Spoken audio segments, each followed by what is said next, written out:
Good morning, Mr. Rivers. Good Uh, morning. I am going to start these like I start every last one. I start by asking you to tell us your name, tell us a little bit about you so we can get to know you. Anything you wish to share, anything you feel comfortable telling us. Okay. My name is Rodney Rivers, 54-year-old male, black male, retired law enforcement for 30 years. As a supervisor, I worked throughout the field and inside facilities, engaging with the community and different people within the community. Okay. 30 years in law enforcement. Yes. So I'm going to ask you a question I was hoping to save to later, but it just seems so appropriate to ask right now. Okay. As a law enforcement officer, have you ever choked or put your knee on someone's neck? No, we are not taught that way, and that is not part of our policy. We have different training, and that is what sort of discouraged me when I'm watching the video that's going around on the news today, because that's not a part of training. And the thing you want to do is once you have someone apprehended, handcuffed, and the action is over at that point. If you need backup, and then you should have a sense of having the urgency to call backup if you don't have one already. Mm-hmm. But you have a job, and it's not a job that you can take personally. Once once your objective is completed, it's back to business. Right. And not violating anyone's constitutional rights, and just doing your job as a professional. It's sort of different if you have a career versus a job. Right. You take different steps, and just to solve different actions. But with those guys that have those officers that do have those complaints, it's not a first time thing. Mm-hmm. It's not a first time thing, and your co-workers as well as your supervisors are aware of that. You have the different use of forces on some of these officers, and you ask yourself, how does it go beyond that point without having some correction? So that's not a part. Choke holding and all of those kinds of things are not a part of your training. Not a part of the training. It is, however, listed on most use of force reports. Mm-hmm. Meaning, what action did you take? You can circle the action that you took, hands versus kicking or punching. Those are items that you would discuss within your narrative.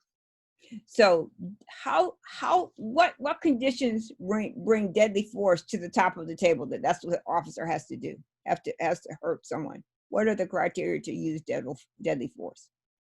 You want to of course bring peace to an action, to a movement, and if there's any disturbance, you want to save yourself or a third person party involved in any type of physical or any altercation. Mm-hmm.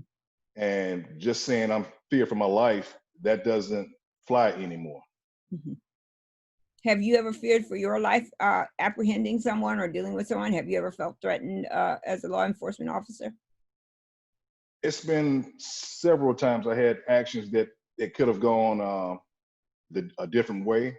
Mm-hmm. But in those actions, crisis, you try to rely on your training, and like I say, if you have your backup or another responding officer with you, and then it's all about you responding to that person's needs and reflecting on your training and experience. So I've heard you say this now 2 or 3 times, training. So you guys are trained to do certain things. So if you get a home invasion or domestic violence or something like that, you have training for each one of those types of instances, right? You have training, and that training will have to be effective training. And it doesn't just stop, say, just from coming from the basic law enforcement training. It goes throughout your career. You have in-service training, and those things are addressed. I also, within those years of my employment, I was a SWAT team supervisor as well. Mm-hmm. So I have an additional training to just a regular officer that's working a 9 to 5, what we want to say. And with that tactical training,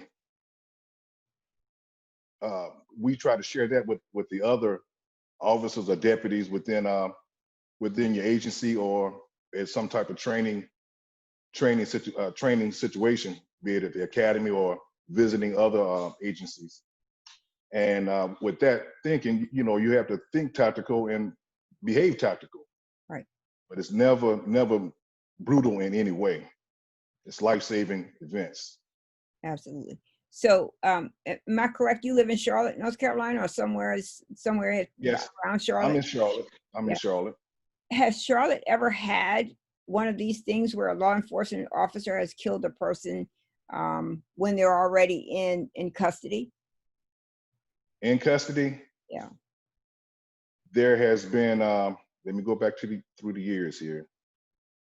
In custody death, not my agency, but agency within our jurisdiction has had death while in custody. And it wasn't for any physical action. It was, I want to say it was a seatbelt that strangled a person, and they don't, it was, I can't remember the full details of it, but they don't know if that person caused the action, or it was just a seatbelt malfunction. But nothing physical. So if that was indeed an infraction, it's an exception rather than the rule. Yes. Absolutely. And so how many officers did you supervise at any given time? What's the most and what's the least? The most would be anywhere between 25 to 30, and the least would be still within the shift or within a team setting, would be anywhere between 3 to 6. 3 to 6. And your role as a supervisor is to ensure that they know, 1, to come back to the precinct safely, 2, that they remember that they are serving a community, and 3, that their job is to always think safety first. Am I correct about that? Yes, it's safety first for not only the officer or the deputy, but for the community. Right. And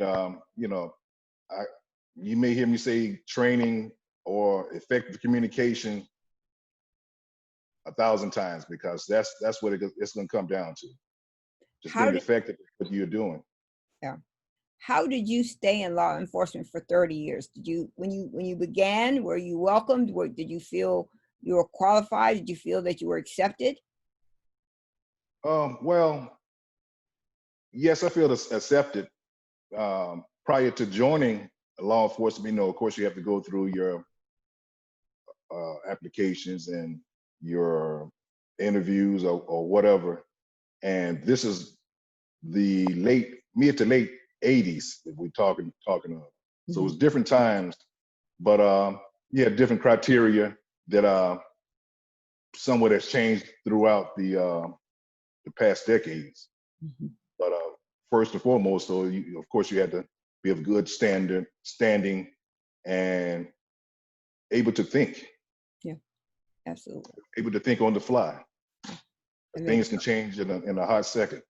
Yeah, that makes perfectly good sense. Did you see that? I think it was after you were in law enforcement. Did you see the Rodney King event? Yes, I did. Is that standard behavior for a police officer when a person is down, although they may not be handcuffed or whatever, but they're down on the ground? Is that standard behavior? I mean, just in your training and in your experience, I don't know what California's is, but just in your experience. No, that wasn't. That's not basic. Meaning that you had multiple officers there. With the suspect was in no danger to anyone, not even to himself, because he could not walk or stand. And there was it appears to be plenty of time to apprehend them, handcuff them, either way you want it, either in the front or the back, and put that individual inside the back of the vehicle, you know, and just a straight whooping, a beating is not necessary. It's not part of the job. It's nowhere in anyone's general orders to assault or physically abuse. But at any point of that time, throughout the many strikes that he received, no one tried to help him. No one tried to remove him from that situation. Yeah. And the power of technology is changing things. And if you didn't realize it from that point, it's many, you see different things around the country happening. And if you can't learn from just one, there's an issue. There's an issue. Absolutely. There's an issue. There's an issue. So what did you think of the verdict? Oh, wow. It was unjust for the actions. But, you know, we have these amendments, constitutional amendments, that you have to apply, and everybody in this country possess them, and there's clearly violations. That's every day. I tell guys, you know, you hear people come up to you complaining about this happened to me the other day, this happened to me, or this happened to my cousin, my brother, but no one wants to file that complaint. Wow. Because they're afraid of retribution. I wouldn't say that for the most part, but just don't want to take the time to just pick up that 39-cent ink pen, write your complaint, or just call in to make it known, or to ask that same question instead of talking about it at the barbershop or on the corner. It needs to be on other folks' ears that can make a difference. But let me ask you a question. Let's just say I'm a repeat offender, and Okay. you know, I've been stealing or whatever it is I've been doing, and I end up in the system. So my name, my fingerprints, and all that's in the system. I've got a number or something. I'm in the system. And so this one instance, I'm walking around dusk somewhere. I've got a beer in my hand. You know, I got a big old afro with a pick, and you know, I got a hoodie or something on. Whatever it is, I may look menacing, and I'm pulled over or I'm stopped by the police. The likelihood, and you tell me if I'm correct now, the likelihood of reporting that grows exponentially because, one, you're already in the system. Two, you don't know if you can trust, you know, reporting it, that it won't have further, so the police won't come and kick your door down or shoot you or something like that. I mean, do you understand that is possible, that could happen? That's why we do not always report. It has happened unreported, but things of that nature are very minor or a misdemeanor. Mm-hmm. And if you know your community, the places that you work, you know all these individuals when they grow up, from when they start going to jail or have issues in school, through the criminal justice system, and or if you have any close relationship with these within the community, coaching, mentoring, or just having just a regular talk on the block. You know, this is me, this is you. We know we have differences, but at the end of the day, my job is to keep you safe. And with your discretion, yes, of course, it's a violation of the law. But we have this thing called discretion in law enforcement that you can use at any time that you wish. And with that discretion, without penalty to you, without penalty to you, to the officer. Because most times you just have to educate different people, and then you know what type of background they're coming from, understanding the differences that this person is up against within the block. You know, but it comes down to knowing your people and how to address different people and how to get your point across without anything being black or blue. Yeah, that makes good sense. So let me ask you a question. I asked this question yesterday of one of your colleagues, but I'm gonna ask you. Um, Black and brown people make up about 30-some% of the American population. Yet and still, we Black and brown are the largest numbers of incarcerated people in America. Why is Yes. that? It comes from, let's start with the socioeconomic areas within a stressed community, Mhm, or let's go back to the term redlining. mhm, Okay. And if you have a prejudged notion of, okay, I'm getting ready to go into the belly of the beast, so I must be a bigger beast, mhm, and everything that walks crooked, looks crooked, smells crooked, I'm snatching up, and making an arrest and making a name for myself. mhm, Um, a lot of guys that are incarcerated now are dealing with all kind of different issues. One huge issue is the mental health aspect of it, mhm, and that's on a whole different level. Um, and just arresting a person and not understanding why do you keep doing the same thing over and over again. What's pressing you to create these charges or commit these acts of criminal acts.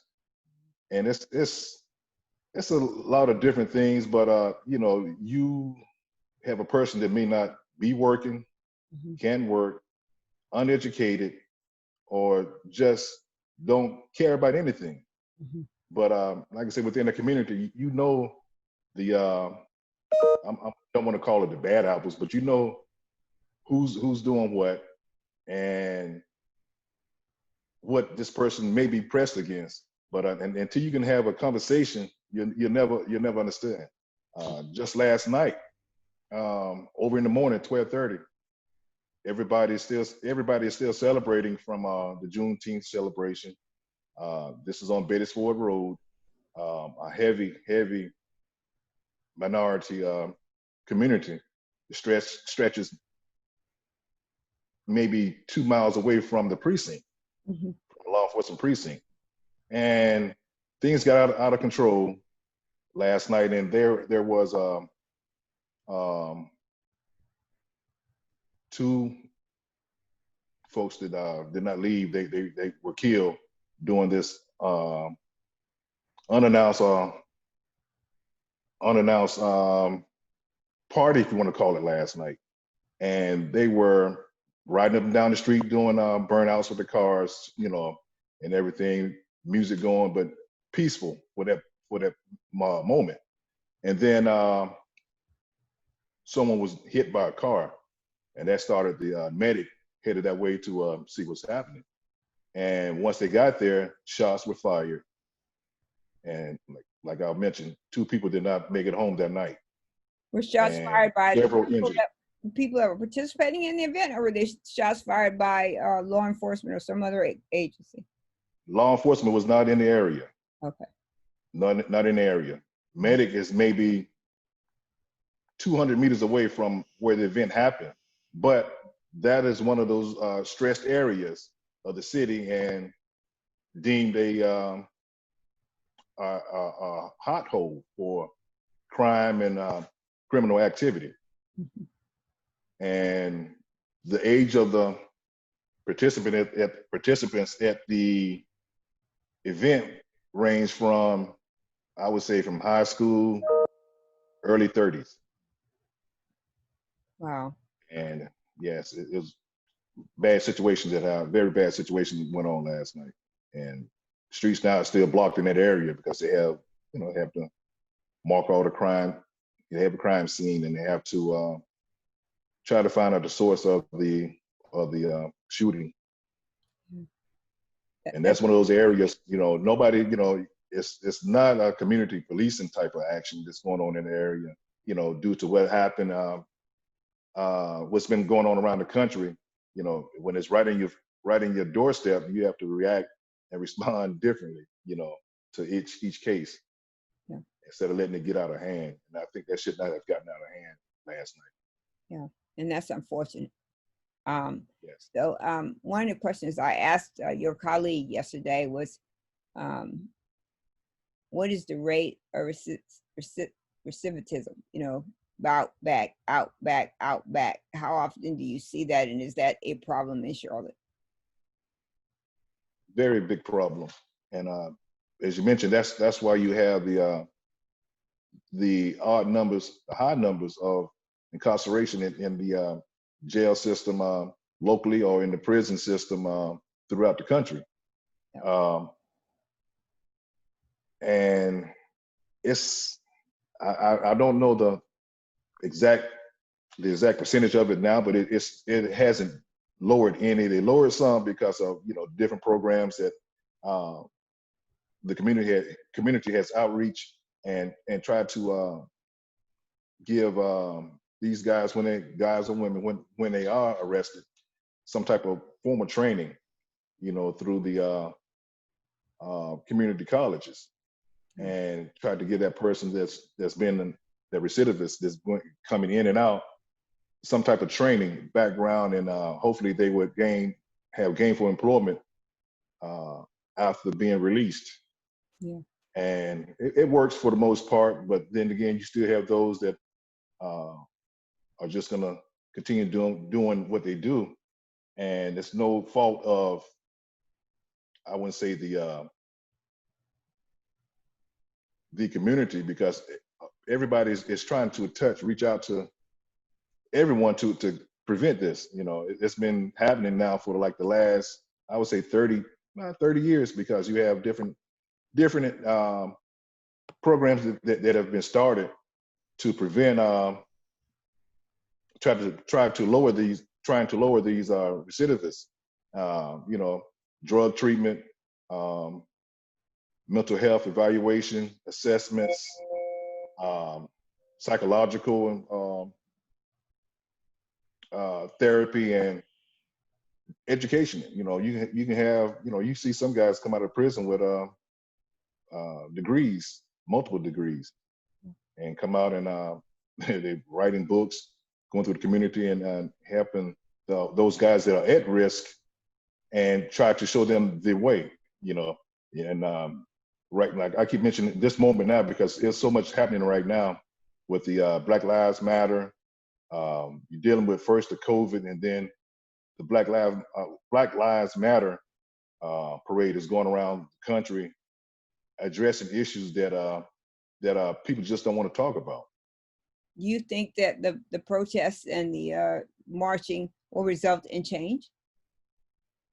I believe this time around, there's going to be some significant change, reform within both the community and within law enforcement.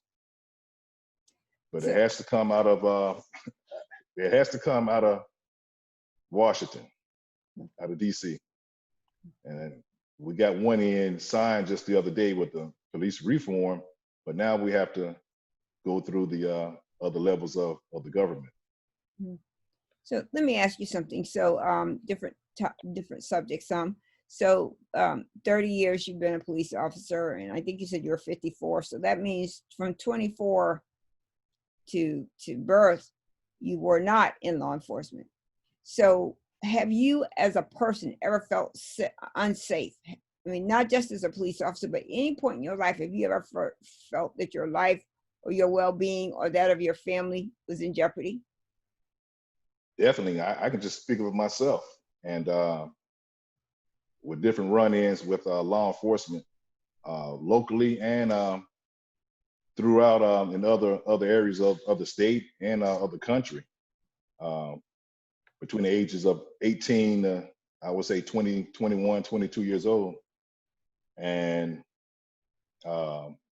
it's intimidating when if you're driving and you have blue lights behind you and not knowing why you were being stopped.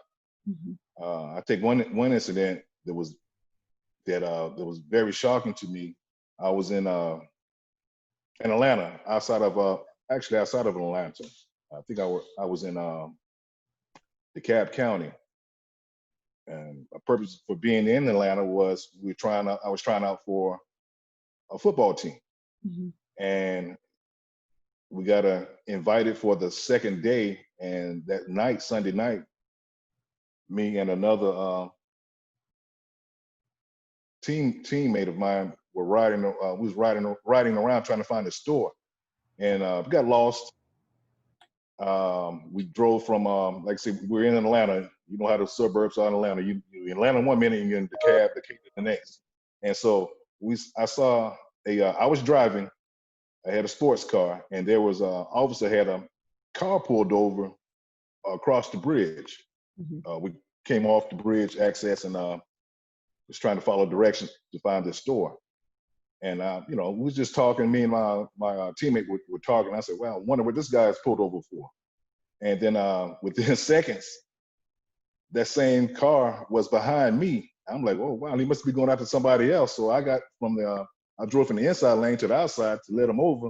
And he got behind me. I moved again. And I said, "Wow, is he chasing me?" You know. Then you out of town. You have different license plates, and this was in '87 when Atlanta was taking on the new face. And like I said, we were outside of Atlanta. And so I stopped, and the officer approached me from the driver's side. I put my window down. It was a white officer. And he just stared at me. I'm like, okay, am I supposed to say something first? So I asked, why did you stop me? And he said, well, you ran the red light. I said, it was only one light, and the light was green. I saw you on the side of the road with another car, and I proceeded through. He said, no, that light was red. Red is your car. Red is the hood of your car. Red is the nose on your face. Wow. Okay. I said, okay, I know where I am now. Right. So he asked me to come to his car. Still haven't told me, that he said I read a red light, but I've gotten tickets before in the past, and you don't get out of a car for a red light violation. So I'm in the front seat, the passenger seat of his car, and the first thing he asked me is, boy, why are you down here? I said, excuse me? He said, boy, why are you down here? I explained to him I was down here to try out for this football team, and we were hungry and needed somewhere to try to find some food to eat, and we was trying to find a store. We went back to the hotel. And so he just looked at me, and I'm like, I've never been in a car before like that, in the front seat, and we're talking, but we're really not saying nothing. Small talk. And so the next question was, how much money do you have? Like, how much money do I have? I said, do I need to pay for the ticket? I didn't ask you that. How much money do you have?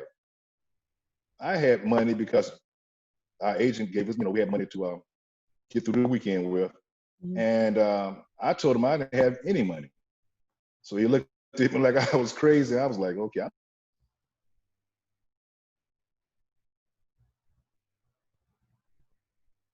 Rodney, I think you've frozen. Better. I can't hear you again. Unmute yourself.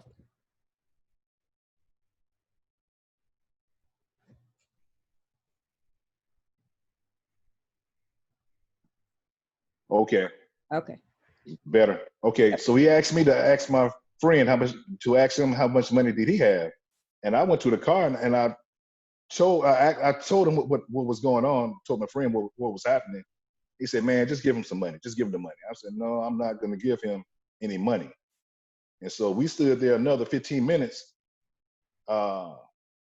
just sitting in the front seat, him drilling me, asking me, why don't I have any money? I'm out of town, this, that, and another. Then he said, I tell you what, follow me. I said, oh crap, follow you? He said, just follow me. I'm taking you to jail. I said, okay. So still confused. I followed this guy, followed the officer to jail. Wow. I followed him to jail. And I went there. It was a Sunday night.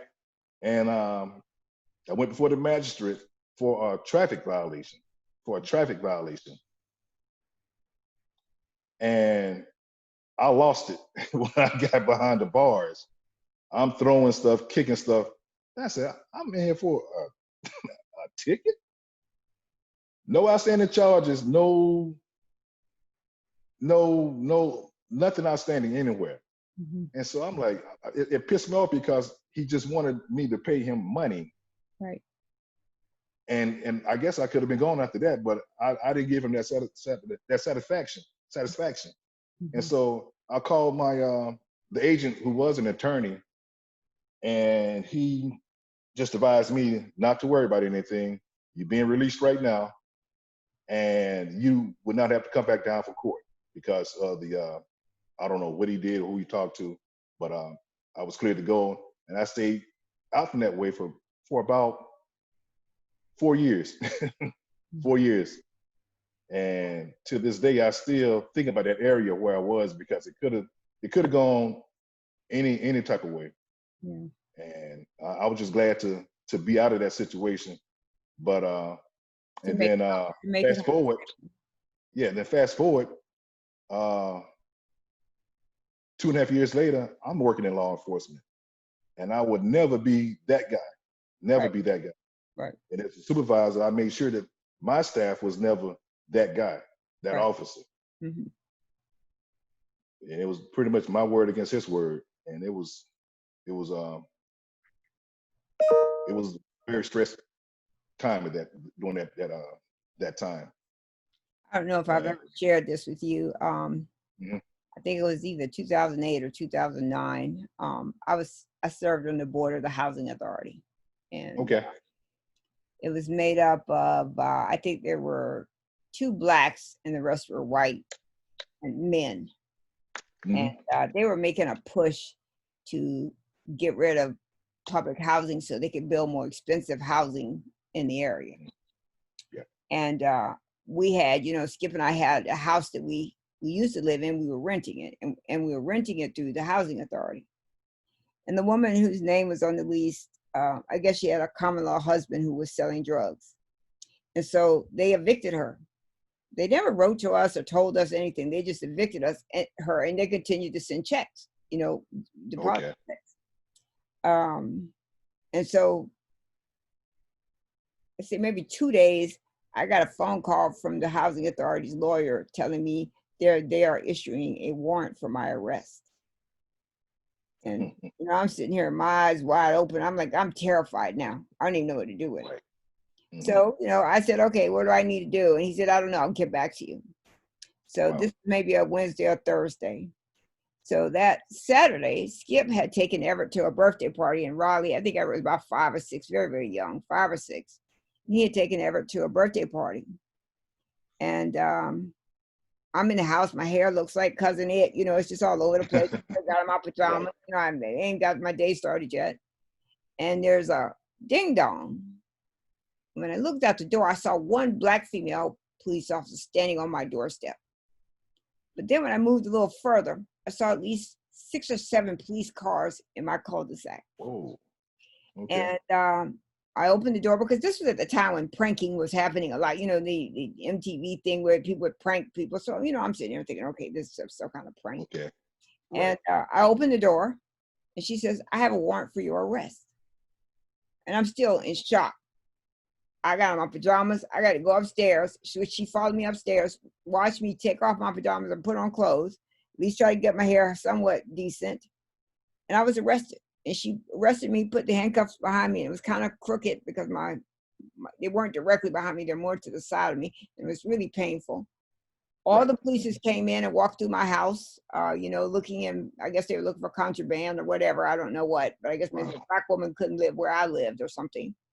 And so when I finally got there, the magistrate looked at it and he said, why are you here? I said, I have no idea. They said, I've been arrested for embezzlement.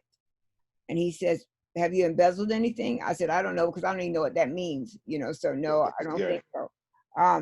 And so when he finally got to the details, he went and got whatever the papers that had been filed in order to do the arrest. And he said, the housing authority continued to pay you while a tenant was evicted from your premise.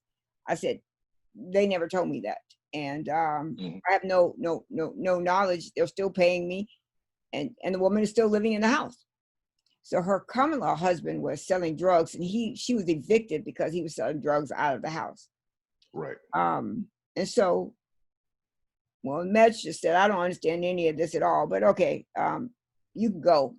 We'll get this straight after a while. You're going to have a court date, but we'll get this straight after all.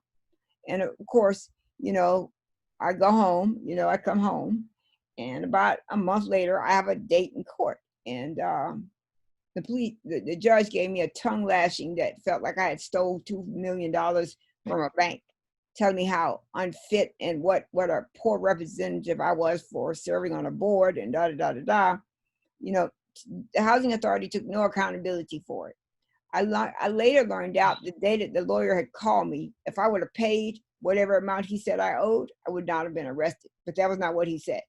That was not his communication. And so, I didn't go to jail. I think they took my picture, my fingerprints, but I don't remember. That's been so long ago now, but I think they did. And I ended up having to do community service. I did 6 months of community service. And when I thought about that, I never thought I was going to be hurt. I never thought I was going to be harmed, but I also never thought I would be arrested for anything, because I'm a law-abiding citizen. I don't break the law. If I do something that I'm not aware of, then there's that. Yeah.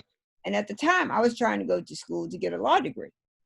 And so when that popped up, Central Law called me, because I guess you have to be fit to practice, called me up, did I say more of an interrogation than interview. And they said, well, when you were 19, you wrote 3 bad checks. And then, you embezzled, I think it was like $1,300 from the housing authority. And so, yep, you're going to have to go. We can't let you stay in our law school anymore. So they kicked me out. So I stopped my program. I was already probably half, 3/4 of the year in. They kicked me out. A few years later, they got a new dean. He apologized, said, come back, apply, you can get in. At that point, I wasn't interested in it anymore. And the other part of that story is the dean at the time at Duke Law intervened on my behalf, and he and my next level supervisor, a man named Dick Danner, both intervened on my behalf, and it went away. And I think Ralph Frazier also did something to make it expunge it or make it go away. There was nothing about it that seemed fair or reasonable to me. And so now I'm 61 years old. I have 2 children, one 41 and one 21.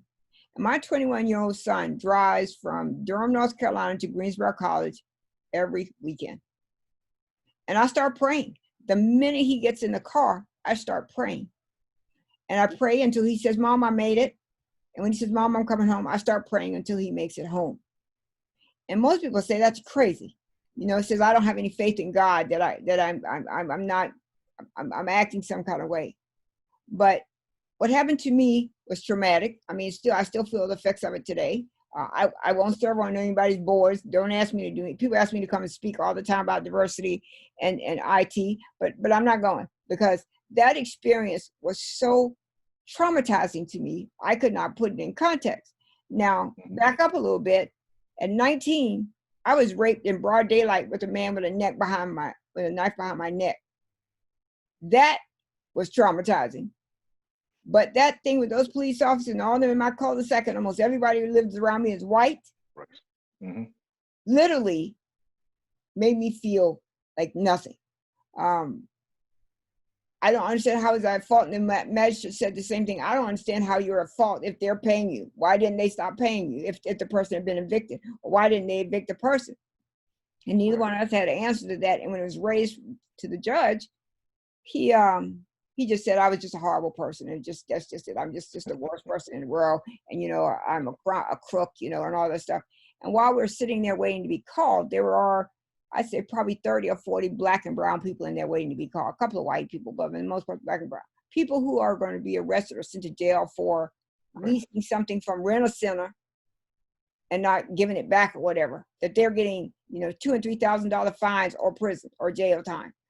And as I'm hearing this, my case hasn't come up yet. As I'm hearing this, I see my life passing before me, because up to this time, and yes, it's absolutely true. Back when I was 19, 20, I probably did write a couple of bad checks. I will not deny it. I probably did, because I didn't have any concept of what money was. So that's not the case. So I do understand that when Central said that, but the judge did not know that, so he didn't raise any of that. But when I think about law enforcement, so I have you and I have Rodney and I have a lot of people that work in law enforcement, and I get so much support and friendship from you that I feel safe for the most part about law enforcement. But like you, if a blue light pulls up behind me, I try to stop in the middle of the street. Now, I'm not pulling over to the side. I'm stopping in the middle of the street right there, so I can block up all the traffic in the world and somebody can help me, because I could die or my son could die, you know. And, you know, I believe you have a son too, right? Oh, yeah. Mm-hmm. Yeah. We have to talk with them, right? You know, we have to talk right. to them. Oh, yeah. When that same worries you had or have, it's the same for me and my wife, the same way, and our friends and my relatives the same way. Should not be, but we have to. Absolutely. So we have about 3 minutes, so I'm gonna leave it to you for any final words you want to say. Okay, since we're on law enforcement end of it, I would say, you know, with everything that's going on around the country today, the different things with law enforcement and the bad part that everybody is reviewing overshadows the good that is happening within the community, with those guys that are out there, guys and women out there every day trying to make a difference. Right. It still goes back to serving the community. Right. You know, back in the day, different people called police officers a peace officer. Right. You know, it was a peace officer, and that's what that means. And we have to get back to the basic. There needs to be more training for different areas. I would tell my guys to go to training throughout the state, throughout the country, and you see how other agencies are performing. And with the technology today, you can see that now just on a television show on the weekend. Yeah. Live PD is a great show, and it shows you the diversity of officers throughout the country. I believe they hit maybe all the states so far. And but some things you see on other shows or just on that show, you would say, wow, how are they getting away with that? Meaning the law enforcement officers. Mm-hmm. But different places dictate different ways, but it still comes down to the basic. You're there to protect and to serve. And that's where we have to get back to. Mm-hmm. And all the funding, law enforcement, that's going to bring you a worse agency, a worse officer. Yeah. We just have to make sure that these guys are trained and they can apply that training once it's on the street. Anybody can pass a test in a classroom, but the practical test is out in the streets, out in the communities that you serve, and the people that you come in contact with. Absolutely.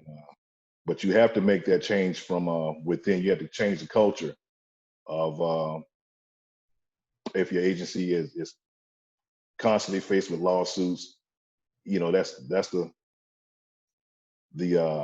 red eye that everyone wants to avoid. You have most agencies will have an attorney or have a representative of attorneys to let you know, hey, we need to watch this area, or in particular with this person or this shift is always having issues versus the other shift that's going through and doing things the right way. Right. So that goes back to the leadership and the effective communication part of the job, because it is demanding, but at the same time, that's what you chose to do. I know we don't have very much time, but let me ask you one question. What did you think when you saw Mr. Floyd on the ground there? What did you think as a former law enforcement agent? you know, and a person who supervised lots of officers. What did you think when you saw that? I just wanted to know, how did he get from standing by a wall, then they placed him on he was seated down on the sidewalk. That's fine. And the next thing we see, I don't know how he got to the rear end of the car by the tailpipe on his chest, with an officer with his knee on his neck with other guys around him. I saw the same thing everybody else saw, but the officer that had his hand in his pocket had his knee on his neck. Where is the threat? Right. Where is the threat?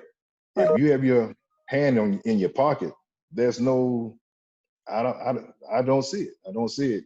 And why did he not just put him, you arrested him, he's in handcuffs, he's compliant, put him in the backseat of the car, finish your report, go to jail. But I discussed this with some of my old employees. If he had resisted, meaning George, if he had resisted, and God knows he should not have, or should not have come to this, he would be alive today, because they would have cuffed him and stuffed him in the backseat of the car. So you think he resisted? That's how he ended up down there? No, he didn't resist. I was saying, if he had resisted, put up a fight, they would have cuffed him and stuffed him and put him in the car. Right. Yeah. I mean, it's really that's sad. It's sad. It's sad. It really is sad. But you know what's really more, as parents, we have Black men as our children. We have Black men, and the least little infraction could cost them their lives. You know how sick Everett has been. Everett's been so sick for so long. He's finally in remission. He's finally starting to act like himself. So glad for him.